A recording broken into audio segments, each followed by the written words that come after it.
1 Tessalonicenses, capítulo 4. Pois esta é a vontade de Deus, a vossa santificação. Versículo 3. Existe sim uma maneira de viver e agradar a Deus que efetivamente a igreja de Tessalônica estava fazendo, mas que também deveria continuar progredindo cada vez mais. E esta maneira está diretamente relacionada às instruções da parte do Senhor. Como uma bússola, a palavra de Deus nos mostra o caminho que devemos seguir. Quando Paulo disse que a vontade de Deus é a nossa santificação, divinamente inspirado, nos levou de volta às palavras ditas no livro de Romanos.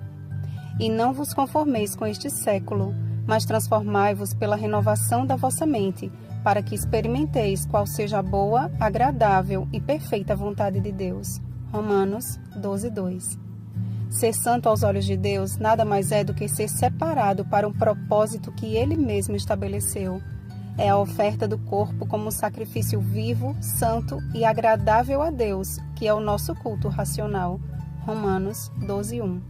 Ou seja, é entregar-se aos cuidados de Deus por completo, sem reservas, abdicando dos prazeres e desejos carnais, porquanto Deus não nos chamou para a impureza, e sim para a santificação. Contudo, para que esta santificação aconteça e continue progredindo, não nos é exigido que o façamos sozinhos, e nem nos compete realizar esta obra que para nós é impossível, mas o Senhor nos dá o seu Espírito Santo, que liga mente e corpo num só propósito de nos transformar de glória em glória na sua própria imagem. 2 Coríntios 3:18. A santificação, portanto, é um processo que requer a renúncia do próprio eu para dar lugar à vontade de Deus, e isto dia após dia. Observem que logo após, Paulo elucidou o amor fraternal como um dever cristão. Ele exorta os tessalonicenses a continuarem progredindo por viver tranquilamente, de modo a manter bons relacionamentos. O que nos leva a outro texto das Escrituras que diz: segui a paz com todos e a santificação, sem a qual ninguém verá o Senhor. Hebreus 12:14. E de acordo com Jesus, a santificação é um processo de limpeza que resulta na mais linda bem-aventurança. Bem-aventurados os limpos de coração, porque verão a Deus. Mateus 5:8. Em outras palavras, Paulo afirmou àquela igreja que ela estava caminhando na direção de Deus e que precisava continuar caminhando em santidade e amor até a vinda do Senhor. É a obra de uma vida inteira que só será completada por ocasião da volta de Cristo, como bem sintetizou o sábio Salomão. Mas a vereda dos justos é como a luz da aurora, que vai brilhando mais e mais até ser dia perfeito. Provérbios 4:18.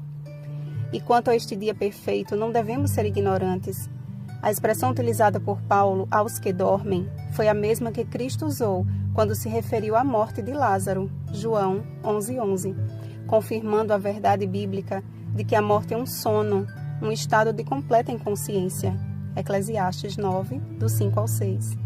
Portanto, a mesma voz que um dia despertou Lázaro do sono da morte, João 11:43, muito em breve será ouvida por todos os santos e bem-aventurados que desde agora morrem no Senhor, Apocalipse 14:13, que ressuscitarão primeiro. E assim como Paulo acreditava que esta promessa se cumpriria em seus dias, muito mais devemos crer hoje de que depois nós, os vivos, os que ficarmos, seremos arrebatados juntamente com eles entre nuvens para o encontro do Senhor nos ares, e assim estaremos para sempre com o Senhor. Não há consolo maior do que este, de que a morte não é o fim se apenas aceitarmos em vida o chamado de Deus para sermos santos. Um chamado que não nos deixa à mercê de nossa incapacidade, mas que acompanha o presente incomparável, que é a companhia e guia constante do Espírito Santo. Pois se cremos que Jesus morreu e ressuscitou, essas verdades devem estar bem firmadas em nosso coração. A morte não é o fim para os que dormem no Senhor. É apenas uma pausa inconsciente, até que o doador da vida sopre novamente o fôlego de vida e recrie aqueles que criou para a sua eterna glória. Finalmente, irmãos, se vivemos, para o Senhor vivemos. Se morremos, para o Senhor morremos.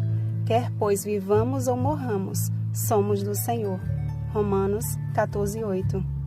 Consolemos, pois, uns aos outros com estas palavras, porque o tempo está próximo.